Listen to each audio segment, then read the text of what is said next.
At the end of the Rosh Hashanah service, Jack Feldman goes over to the rabbi and he says, "Rabbi, I loved your sermon. I don't know if you know, but I've recently got a job working for a television station. And I would imagine that they would benefit from having a man of faith delivering a sermon every single week. But there is one slight problem. You see, Rabbi, your sermon took well over an hour today. And the best I could give you would be a maximum of 5 minutes."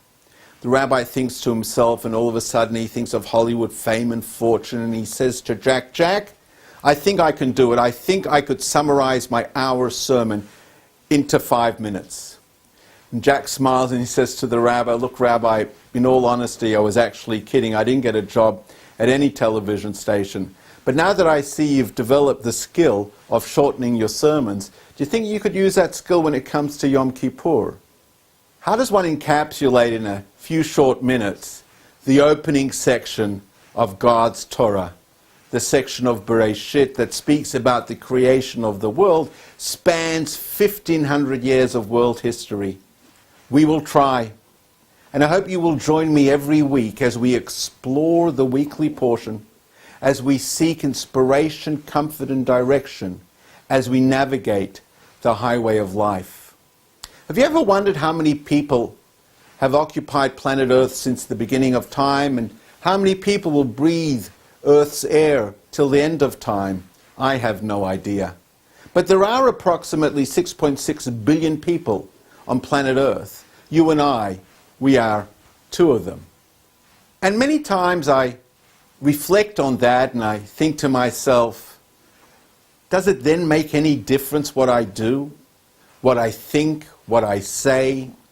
You know, if you travel to outer space and you look down at Earth, we're no larger than a marble. You and I would be smaller than a speck of dust. And we wonder, do we really make a difference? It is in this week's portion where we read about the creation of the world and, of course, the creation of man, where God describes man as being created in the image of God.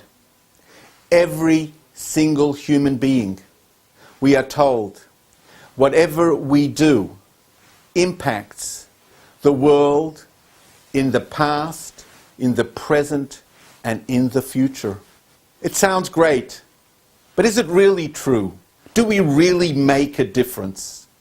Let's go back to 1969, July 1969, when Neil Armstrong began to walk on the moon.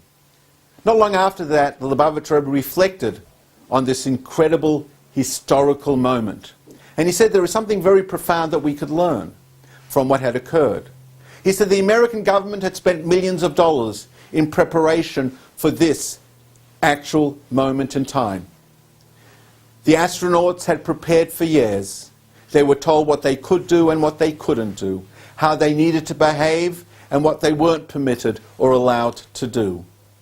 Imagine if Neil Armstrong is in Apollo 11 and decides that he wants a cigarette. And he takes it out, he lights it, and he smokes. How do you think the world would react? Without a doubt, there would have been this tremendous outcry. The question is why? And the answer, of course, is because you need to put it in its correct context. Neil Armstrong wasn't smoking a cigarette on a street corner.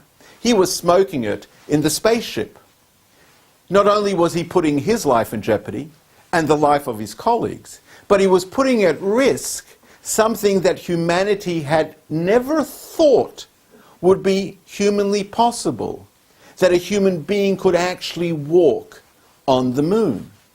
And it is in that context that we can appreciate why the world would have reacted in the manner that it would have.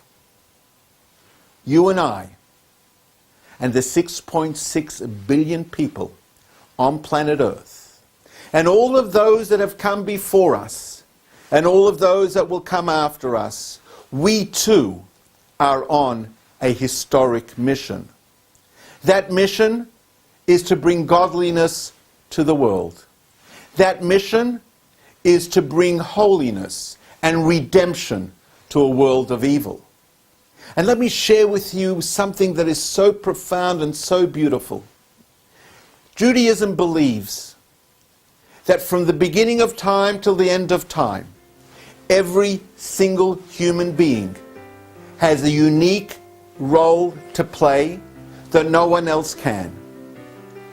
Yacov Barber and those who are listening, we have a role to play that not Moses, not Abraham, not Sarah or Rebecca could actually accomplish. Only you and I. Join me every single week as we explore the weekly portion. And hopefully that will inspire us as we navigate our highway of life, and we will, please God, accomplish the unique godly task that has been bestowed on you and I. Thank you.